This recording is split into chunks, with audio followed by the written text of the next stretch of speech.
maganda po Brintisoy video at this time ay magluluto siya ng napakasarap na baboy. Ay, bakit baboy? Anong klaseng baboy yan?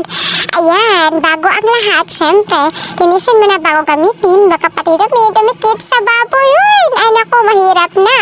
So, ayan ang pinamili niyang baboy. Ay, napakaraming baboy naman yan. Ano kayang gagawin mo dyan? Malalaman. Ayan, kinuha na ng publikisan ninyo ang mga baboy. Ayan, pumili pa talaga kung anong baboy ang kukunin. Ganon.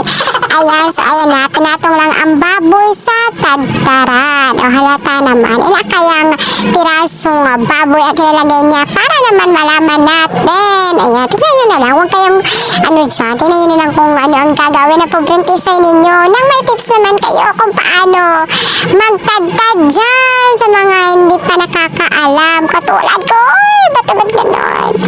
Yan, so ayan na. Grabe, kung makapal naman to, oh. Akala mo naman ipang display. So, ayan na. Ayan, excited na ako dyan sa bago mong lulutuin. Ayan. Akala ko magsimula na pinapatalas pang kutsilyo. Ito talagang si Pobreng Tisoy. Hinigurado para manaling mahiwa ang baboy. Ayan, bilisan mo dyan. Naku, baka abutin tayo ng isang linggo dito. Ayan, bilisan mo dyan. Ayan pala, para patalas ng kutsilyo. Naku, careful kayo dyan sa kutsilyo. Baka saan yan gagamitin. Paalala lang. Ayan, sa baboy lang yan gagamitin. At sa iba pa mang pangluto. Ayan, ito na. At magsisimula na tayo. Ayan. Paano ba naman ang taba ng baboy? Sintaba mo. Uy, joke lang. Simula ng hiwain ng bahagya ang baboy. Dahan-dahan lang baka kamay mong mahiwa. Huwag naman ganon. Ayan. Habang naghiwa ang Pobreng Tisoy ninyo, magchika naman tayo kung paano din kayo magluto ng baboy. Parang baboy naman, parang generalize naman ang baboy. Anong klase pagluto ba ng baboy? Ang nasubukan ninyo na talagang nasasarapan kayo. Pakicomment naman sa ibaba na malaman namin.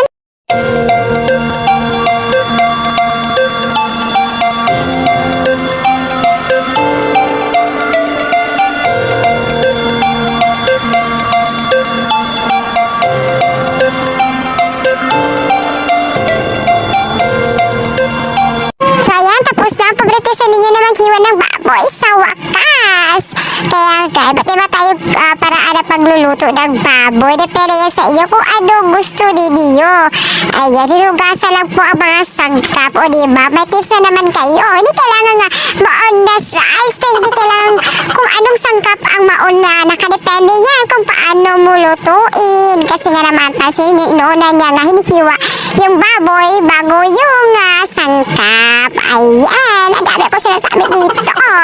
I-onion at garlic lang naman ang sangkap dito. Ibang klase din ito nga si Pobreng Tisoy ninyo kasi nga akala ko ay unahan pa talaga igutan yung lamas. Akala ko lang yun pero hindi. Una pala yung baboy saka yung lamas. Nasa inyo na yan kung anong uunahin ninyo. Basta lang ay tama yung procedure ninyo ng pagluluto. Hindi naman pwede puro ng lamas. Wala ng baboy. Ano naman kaya ang masarap dyan kung puro lang lamas. Sige, damihin nyo yung lamas at konti na yung baboy. Tinadatin kung anong lasag yan. Lasag lamas. Ganon. Grabe, ang dami ko sinasabi dito. Ay, onion at garlic lang naman ang sangkap. Ano ba yan? Oh, may pahabol pa ba dyan ang sangkap? Oh, kita mo na, may pahabol nga ng sangkap. Hindi ko na-inform. Tanglad pala yan. Huwag kayo siya kasi tanglad yung pangalan sa amin dito. Hindi tangkad. At kasi ang pangalan sabi dito, balala kayo kuhubos ka kasi judge kayo eh. Uy, joke lang. Ay, salamat na matapos ka na siya sa sangkap at sa baboy. Ano naman kaya ang kasunod mong gagawin? Pakita mo sa amin. Ayan, naghana na ng kaldero. Siyempre, anong gawin pag may kaldero? E di ilagay yung baboy sa kanyang mga sangkap. Ayan, yung Pobreng Tisoy ninyo, ibang klase din tong style niya. Ay, ako huwag na kayo magtanong, manood na lang kayo. Kasi nga, ang procedure niya dito ay naglagay siya ng tubig sa kaldero at saka naman niya ilalagay itong baboy at mga iba pang sangkap. Bago niya ito isain, ayan, para mas lalambot pa siya. Yan ang mabilis na paraan para lumambot ang karne. Naku, bumalik ka pa talaga sa teritoryo nila. Halaka, lagot ka sa nanay ng baboy. Niluto mo kasi anak niya yan tuloy. Galit sa'yo kung makatingin. Yan, pag galagala ka kasi munap masin yung niluluto mo. Malambot na ba? Ayan, hindi pa malambot. Halata naman kasi nga, tinabunan ulit. Bulaga na, may nang aso na po. Bang Edwin, baka ubos na yan pagbalik mo. Ayan, ang harap pa talaga ng assistant. ganja na. Ewan ko sa iyo, Bombreng Tisoy. Akala nyo kakainin lang yung buko. Mali kayo kasi pwede siyang gawing panggatong para lumakas yung apoy, o diba? Sa kalakasan ng apoy, usok yung madami sa apoy, o diba? Pero paalala nga lang, bago ka gumamit ito, ay sigurado nga matalas ang mata mo kasi paiyakin ka ito na kung baka masisitakbo ka. Few minutes Ayan na, sa wakas, ilang minutong pag-aantay, ay naluto na rin. Ayan, lumambot na yung karne. Sa wakas, ay kailangan na siyang timplahan. Hindi naman pinili siya timplahan na kaya magiging lasa, diba? Kaya nga kakain nitong baboy na walang lasa. Kaya kung kakain pa ba kayo dito pag walang lasa. Ayan, tinimplahan lang gamit yung bitsin at saka asin. Ayan, huwag na kayong humarap ng bitsin sarap dyan kasi bitsin at asin ay okay na. Kaya maghintay na lang ilang segundo at maluluto na ito. Sa wakas, may pagsasaluhan na rin tayo. Ay, hindi pala. Wala pala makakain yan. Taga-noolan tayo dito.